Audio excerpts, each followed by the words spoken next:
Hey everyone, welcome back. If you're a Ring doorbell owner, you know how handy these devices are for home security, but sometimes you need to remove the battery, maybe for charging, replacement, or troubleshooting. Today, we're focusing on the 2025 model, which has some updated features for easier access. I'm excited to walk you through this step by step, so you can do it safely and quickly at home. Let's dive in. First off, safety is our top priority. Before you start, make sure your Ring doorbell is powered off. This prevents any electrical mishaps and protects your device. You'll also want to gather a few simple tools: a Phillips screwdriver, a soft cloth for cleaning, and maybe a small container to hold screws. Step 1.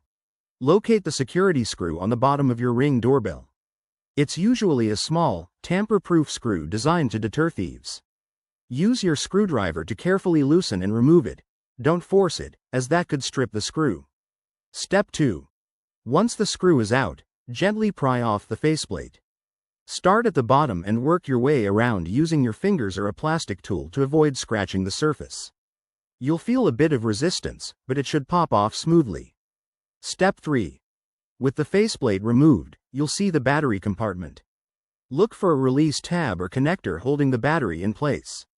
Press or slide the tab gently to disconnect it. Step 4.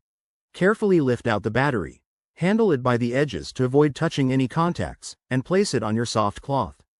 If you're charging it, follow the official Ring guidelines for the 2025 model. Finally, to reassemble, just reverse the steps. Pop the battery back in, secure the faceplate, and tighten the screw. Test your doorbell to make sure everything's working perfectly. There you have it. That's how you remove the battery from your Ring doorbell in 2025. It's straightforward once you know the process.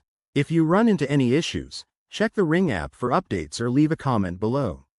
Thanks for watching, and don't forget to like and subscribe for more helpful tech tutorials. See you next time.